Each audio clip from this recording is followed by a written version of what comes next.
मीरा के चित्त में, बाईसा के चित्र में प्रेम का प्रादुर्भाव ही इसी बात से हो जाता है। मां से एक बारात देख करके बस पूछ लेती है, मां ये क्या हो रहा है? मां कहती है, ये बारात जा रही है। अच्छा, ये कौन है जो घोड़ी पे बैठा है? बोले ये बींद है, दुल्हा है, इसकी एक दुल्हन है, उसको ब्याह करने के लिए जा रहा है। मीराबाई बोली, अच्छा, छोटी सी है मैया, मैं भी कभी दुल्हन बनूंगी? तो मां हंस करके बोली, हां तू भी दुल्हन बनेगी। और मेरा बींद कौन आएगा? मेरा बींद कहां से आएगा? वो कैसे घोड़ी पर बैठ के आएगा? क्या पहन के आएगा? कैसे सेहरा बांध के आएगा? कब आएगा? मां ने हंस करके टाल दिया, अरे अभी तू लाली है, तू छोटी है, ऐसी बात क्यों करती है? आएगा तेरा बींद भी। मीराबाई तो चिंता में पड़ गई, बोले मैं देखूं तो सही मेरा बींद है कैसा? मुझे मेरे माता पिता से दूर ले जाएगा, अपने साथ रखेगा, अगर वो अच्छा नहीं हुआ तो मैं ब्याह क्यों करूंगी? पहले मुझे बताओ कौन है मेरा बींद। मां कभी इधर जावे कभी उधर जावे, मीरा छोटी सी पीछे पीछे दौड़ रही है, मां मेरा बींद कौन है, मेरा बींद कौन है? हार करके मां ने ठाकुर जी की तरफ इशारा कर दिया, छोटे से गोपाल जी बैठे हैं, ये हैं तेरे बींद, ये आएंगे घोड़ी पे बैठ के। ऐसा कह के मां तो चली गई, लेकिन मीराबाई एक टक देखती रही और देखते देखते ठाकुर जी के स्वरूप के बगल में जाकर के मुंह फेर करके बैठी है, शर्मा रही हैं। तुम मेरे बींद हो, आप आओगे घोड़ी पे बैठ के?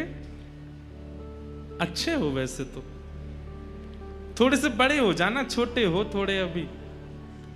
घोड़ी गोरी लेके आना, उस पर बैठ के आना, सेहरा पहन के आना, ऐसे वस्त्र पहन के आना, ऐसे ऐसे ऐसे ऐसे साज बजवाते हुए लाना। बस वहीं से ही भारत भूमि को भक्तिमती मीराबाई की प्राप्ति हुई।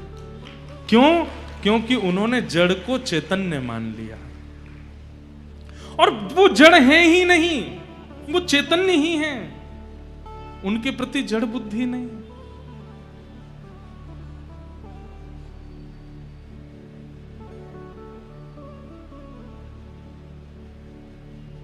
मीरा जो अपने पूर्व जन्म में एक माधवी नाम की गोपी, एक बात तो आपको माननी पड़ेगी,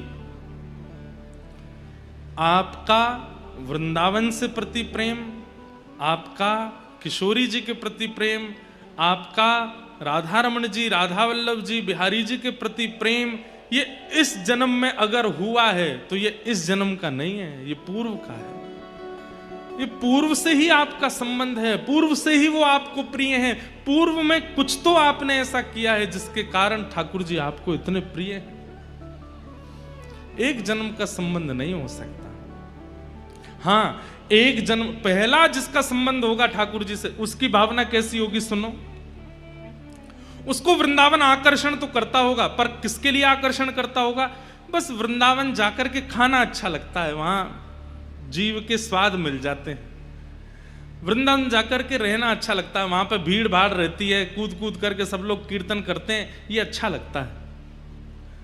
वृंदावन की परिक्रमा करने में मजा बड़ा आता है भैया। चाय पियो, कहीं पे फैन खाओ, टोस्ट खाओ, गन्ना का रस पियो, बढ़िया चलते रहो, अपने मित्रों के साथ ऊधम करते रहो, चिल्लाते रहो, गाते रहो। इन सब चीजों का जो आकर्षण वृंदावन के प्रति है, इसका मतलब ये पहला आकर्षण है आपको। लेकिन वृंदावन जाते हैं और वृंदावन में प्रवेश होते ही आंसू से आने लगते हैं। श्री राधा रमण जी को देख करके बस मन करता है कि हटे ना इनके, और मन में प्रश्न भी उठता है, क्यों इतना प्रिय लग रहा है, ये अश्रुबिंद क्यों आते हैं, क्यों राधा रमण जी के सामने से हटने की इच्छा नहीं होती, क्यों इनकी रूप माधुरी इतनी प्रिय लगती है। ब्रजवासियों के भोलेपन, ब्रजवासियों की क्रिया, वृंदावन के बंदरों की प्रतिक्रिया देख करके मन बड़ा प्रसन्न होता है। ऐसा लगता है कि मेरी आत्मा यहीं की है। अगर ऐसी स्थिति बनती है, अनायास नेत्रों से अश्रु आना, वृंदावन की छोटी छोटी छोटी छोटी चीजों में अति रुचि आना, ब्रजवासियों की छोटी छोटी प्रतिक्रिया बड़े बड़े इन्फ्लुएंसरों के इन्फ्लुएंस से भी ज्यादा अच्छी लगती हो, ये सब स्थिति यदि मन में प्रकट होती है तो इसका मतलब ये एक जन्म का नहीं, अनेक जन्म का है। वापस लौट करके चंडीगढ़ आते हैं तो बस अगली दिन की प्रतीक्षा होती है, अब कब वह दिन आएगा, फिर से हम वृंदावन जाएंगे, फिर से गाड़ी में बैठेंगे, फिर से सब योजना बनेगी, फिर से वृंदावन की रास्ते पर निकलेंगे। और क्या बताएं महाराज, हाईवे पर वो रास्ता अच्छा लगने लगता है जो वृंदावन की ओर जाता है। दिल्ली से वो वृंदावन का एरो अच्छा लगने लगता है, वृंदावन से छठी करा से जैसी ओ मेरो वृंदावन लिखा आता है तो मन मयूर नृत्य करने लगता है। ये समझो वो एक जन्म का नहीं है। आहा, मीराबाई कहती है, पल पल पिय को रूप निहारूं, निरख निरख सुख पाती। पल पल पिए को रूप निहारूं, निरख निरख सुख पाती। ऊंचे चढ़ चढ़ पंथ निहारूं, ऊंचे चढ़ चढ़। मीराबाई रोज उस दिशा में देखती हैं जिस दिशा में वृंदावन है। एक बात और सुनिएगा, वृंदावन जिसको परिपूर्ण प्राप्त हुआ ना, वृंदावन ने उसको विरह भी बहुत दिया है। मीराबाई, मैं वर्ष तो नहीं जानता कि 35, 40, 50 कितने वर्ष मीराबाई को लगे वृंदावन पहुंचने में, लेकिन मैं इतना जानता हूं कि युवा अवस्था पूरी निकलने के बाद ही मीराबाई वृंदावन जा पाई। उससे पहले तो मीराबाई केवल दिशा का दर्शन करती हैं, और दिशा में जाने वाले पक्षी, दिशा में दिखने वाले वृक्ष, दिशा में दिखने वाले, दिशा की ओर जाने वाले बादल, सबको प्रणाम करती हैं मीराबाई। क्यों? क्योंकि तुम उस दिशा में जा रहे हो जिस दिशा में मेरा वृंदावन है। ऐसी मीरा के ठाकुर जी कब बने? जब उन्होंने मां के द्वारा कहे गए गोपाल जी को बाल्यकाल में ही अपना बींद मान लिया। एक बार भी मन में ये प्रयास, मन में ये भाव नहीं आया कि ये ऐसे जड़ ही हैं, ये चैतन्य है। ये बात निश्चित है कि चैतन्य बुद्धि से ही ठाकुर जी की सेवा में लगा जा सकता है। माधवी नाम की गोपी हैं मीरा, अपने पूर्व जन्म में भगवान के एक सखा के साथ इनका विवाह हुआ। अधिकतर ज्यादा प्रसिद्धि इस बात की है कि श्री दामा के साथ में मीराबाई का ब्याह हुआ। ध्यान से सुनना, पूर्व जन्म में जब ये माधवी नाम की गोपी, ठाकुर जी भी छोटे से हैं और उस समय में बहुत लंबी आयु के बाद ब्याह नहीं होता था, छोटी अवस्था में ही ब्याह हो जाता था। पर भगवान के जितने भी सखाए सब ठाकुर जी से बड़े हैं, सब ठाकुर जी से बड़े। एक आध कोई छोटे हैं, बाकी सब ठाकुर जी से बड़े। तो ठाकुर जी के सखा का ब्याह हो गया। ठाकुर जी को पता नहीं चली, बहुत ध्यान से सुनो सब लोग, इधर देखो। ठाकुर जी को पता नहीं चली कि कब कब में ब्याह हो गया। लेकिन एक दिन श्री दामा अपनी पीहर गई हुई बहू को ले जाने के लिए तैयार हुआ, और जैसे ही सब सखाओं को बोलने आया कि मैं जा रहा हूं, तो ठाकुर जी बोले, अरे श्री दामा, वैसे तो तू रोज पुराने से लत्ता ने पहन के आ जाए, आज बड़े चमकदार लत्ता पहन के आए हो, कहां को जा रहे हो भैया? तो श्री दामा बोलो, लाला मैं तो अपनी ससुराल जा रहा हूं। ठाकुर जी बोले, जे कौन सा गांव है ससुराल? श्री दामा बोले, लाला जे गांव ना है तो कोई शहर है? बोले ना, शहर ना है। तो कोई देश है? बोले ना देश ना है। तो लाला जब हम बड़े है जाए, हमारो ब्याह है जाए, तो जा कन्या ते हमारो ब्याह होवे, वाको घर हमारो ससुराल होवे, वहां जा रहा हूं। जैसे वहां माधवी रोई थी कि मेरे बींद कौन, ऐसे ठाकुर जी रोने लगे मेरी ससुराल कहां है। श्री दामा तेरी ससुराल तो मिल गई, मेरी ससुराल कहां है? श्री दाम बोले लाला तेरी ससुराल ना है। अच्छा ऐसा भी होता, बालक उनमें सब चिढ़ान लगे। मधुमंगल जबरदस्ती आके बोलन लगो लाला मेरी भी ससुराल है, पता है? वो तेरी कहां? बोले मेरी जमुना पार है, मैं हूं जाऊंगा सज धज के। इतने में सुबल आ गए, वो लाला मेरी भी ससुराल है। वो तेरी कहां? बोले मेरी मां है गिरिराज जी पर्वत के पास। इनकी है नहीं, जबरदस्ती चिढ़ा रहे हैं ठाकुर जी को। अच्छा ऐसा हो सखान में कोई एक चिढ़े तो बाकी और चिढ़ा में वाए और चिढ़े, और ठाकुर जी चिढ़ के कछु ज्यादा ही सुंदर लगते होंगे तो सखा और चिढ़ाने लगे। अब तो तन सुखा मन सुखा धन सुखा जे हुआ है। धन सुखा बोलो मैं हूं ससुराल जा रहा हूं, मन सुखा बोलो मैं हूं ससुराल जा रहा हूं, तन सुखा बोलो मैं हूं। लाला बोले तेरी ससुराल है? पतर पूछ रहा से तेरी ससुराल है? और मैं इतना माखन खाए खाए के हट्टो कट्टो है, मेरी ससुराल ना है अभी तक। ठाकुर जी को यह बात को आश्चर्य ज्यादा है कि तन सुखा की भी ससुराल है और मेरी ससुराल ना है। आज ठाकुर जी घर आए, दूर आकर के बैठ गए मुंह फुलाए के। नहीं तो रोज लौट के आमे मैया के कभी कंधा पे चढ़ जाएं, कभी गोद में बैठ जाएं, कभी लेट जाएं, कभी कछु खींचें, कभी कछु करें। आज चुपचाप बैठे। मैया ने पीछे मुड़ के देखी, बोले हैं लाला तू कब ते आए के बैठो है? सो ठाकुर जी मोह इधर करके बैठ गए। अरे जाके आवे ते पूरे नंद भवन में भूचाल आ जाए, वाके आवे ते आज कोई को पतो ही नहीं चली है। अरे लाला ऐसो माटी को मथोना बने काय को बैठो, काय गो? मैं बात ना कर रहा हूं मैया। मैया गोद में ले रही है, कभी हाथ पकड़ रही है, ठाकुर जी छूट छूट के भाग रहे हैं। मैया बोली कहा बात है लाला? रोने लगे, और ऐसे रोने लगे कि सिसकी आने लगी ठाकुर जी को, जैसे सांस रुके ऐसे ठाकुर जी रोवे। मैया बोली कौन ने मारो? मधुमंगल ने मारो तो कुछ श्रीदामा ने मारो, कौन से सकान? मुझको नाम बतावा को अभी जाके देखूं, काय को रोवे? ठाकुर जी बोले मैया तो एक बात बता, जे सबरे ब्रजवासी यों के नंद बाबा गोरे, यशोदा मैया गोरी, ये लाला कारो कहते भयो। इस सबरे मुंह को यों तानो दें कि मैं तेरो छोरा नाऊं, और मैया आज मुंह को या बात पे भरोसा है गो कि मैं वास्तव में तेरो लाला नाऊं।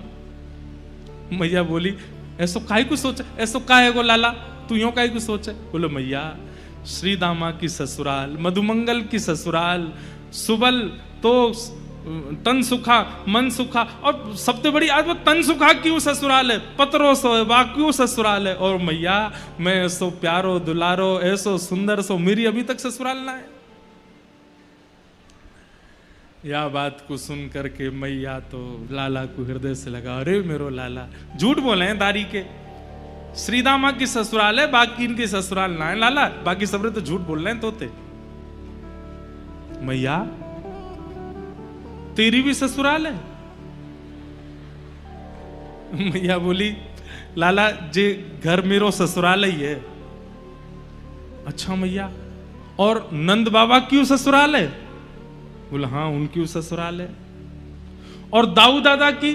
बोले ना दाऊ दादा की ना है। ठाकुर जी कूद के गए दाऊ दादा के पास, दाऊ दादा को हाथ पकड़ के लाए, भैया चल। बोले कहाँ? घर छोड़ के जा रहे हैं, ससुराल ढूंढ के आवेंगे अपने। मैया यशोदा बोली लाला तू कैसी बात करे? अब तो ठाकुर जी हट करने लगे, सिर मूड मारन लगे पृथ्वी पे, और बोले भोजन ना करूंगो, सोऊंगो ना, तेरी गोद ना आऊंगो, कछु ना करूंगो, पहले मेरी ससुराल बता कहाँ है। और मैया अगर तेने मुंह को मेरी ससुराल नहीं बताई तो मैं श्रीदामा की ससुराल छीन लूंगो, भाई को अपनी ससुराल बना लूंगो। मैया ने जैसे तैसे करके बोले अच्छा एक काम कर। बोले कहा श्रीदामा जब अपनी बहू लेके आ जाएगो, अपनी ससुराल से वापस आ जाएगो, तो बाकी बहू देख लियो, वैसी बहू तेरे काजे ले आऊंगा। ठाकुर जी बोले जे बहू कौन होवे मैया? मैया बोली ये और मैंने औगार लगा ली। औगार समझे, ये ब्रज भाषा है। औगार मतलब अब कैसे समझाएं औगार क्या है। जो बला, ये और मैंने बला लगा ली। पहली ससुराल के काजे लड़ रहा हो, बहू और बताओ कौन है। मैया बोली लाला। इतने में नंद बाबा आगे बोले मैं बताऊं लाला, यहां पे आ।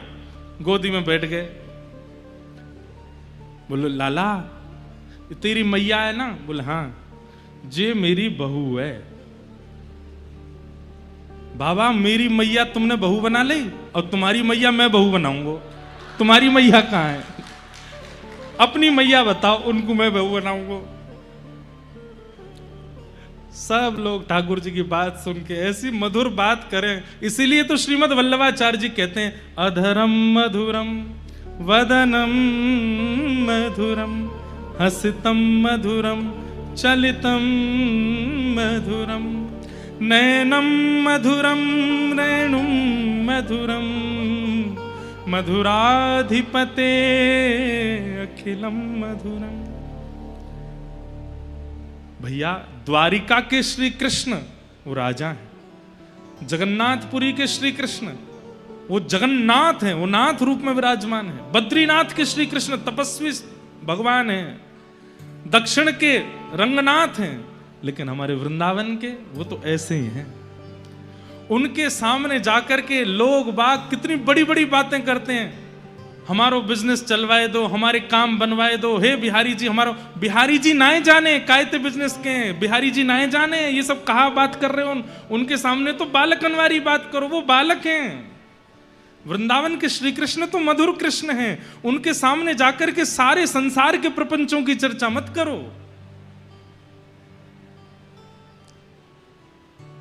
प्रपंचों की चर्चा करने के लिए और भी लोग हैं। वृंदावन श्री कृष्ण के पास जाके तो जैसे एक छोटे बालक, अभी कोई आपके रिश्तेदार का छोटा बालक आ जाता है, उसको आकर के आप ये बोलते हो क्या आजकल तो भैया हमारा मुनाफा नहीं चल रहा है, बढ़िया प्रॉफिट नहीं हो रहा है, बहुत लॉस जा रहा है। सेकंड क्लास का बालक बोलेगा ये क्या होता है, ये आप क्या कह रहे हैं? बेटा आजकल शेयर मार्केट बहुत गिर गई है, सोने का दाम इतना हो गया है, चांदी का इतना बढ़ गया है। मम्मी के पास, मम्मी चलो यहाँ से, ये तो अंकल कैसी बात करते। ऐसे ठाकुर जी हैं। वृंदावन के श्री कृष्ण लाला हैं।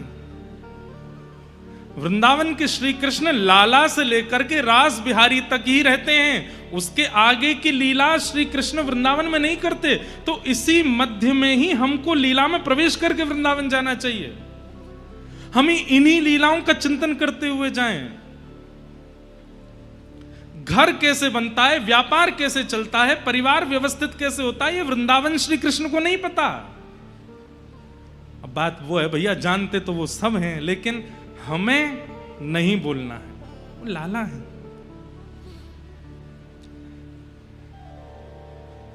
इतने में ही कोई दौड़ो दौड़ो आयो, बोले लाला जल्दी चल। बोले कहा भयो? श्री दामा ससुराल ते आएगो, बहू लेके आयो है। ठाकुर जी तुरंत दौड़े, मेरी पीतांबरी कहाँ है, मेरी कारी कमरी कहाँ है, जल्दी लाओ पहन के। मैया बोली लाला कहा करे को बहू को? बोले मैया मक्खन जैसा होतो को खावे को खाऊंगो। लाला बहू खावे की चीज ना है, बहू तो देखवे की है। और फिर तेरो ब्याह हो जाएगा ना, फिर तू सब समझ में आ जाएगी। ठाकुर जी दौड़ करके गए, यहां श्री रामा अपनी बहू लेके, माधवी लेके आयो है। माधवी की माता जी ने माधवी को समझा के भेजा। बोले तू वापस अपने ससुराल जा रही है? बोले हाँ। सब चीज को ध्यान रखियो लाली, सास की बात मानियो, ससुर की सुनियो, पति की यूं करियो, आदि आदि सब बातें कहीं। और बोली तू एक बात तो गांठ बांध के जा। बोले कहा? बोले तेरे जो पति हैं श्रीदामा, इनको एक सखा है, वाको नाम है कन्हैया। बोले हाँ। चाहे कछु है जाए, जीवन भर तो को घूंघट में ही बूढ़ो है नो पड़ जाए, घूंघट में ही रही आई हो, लेकिन वाकू अपनो मुख मत दिखाइयो। क्यों मैया? अरे मैंने ऐसी सुनी है कि वृंदावन में वो कन्हैया नेक्सो वो जाको मुख देख ले या जाको अपनो मुख दिखाई दे, वाको पातिव्रत धर्म आदि सब नष्ट हो जाए, वो वही को है कि रह जाए। माधवी ने तो तभी घूंघट कर लियो और घूंघट करके गांठ बांध दी, बोले मैया मैं सौगंध खा के कह रही हूं मुख नहीं दिखाऊंगी।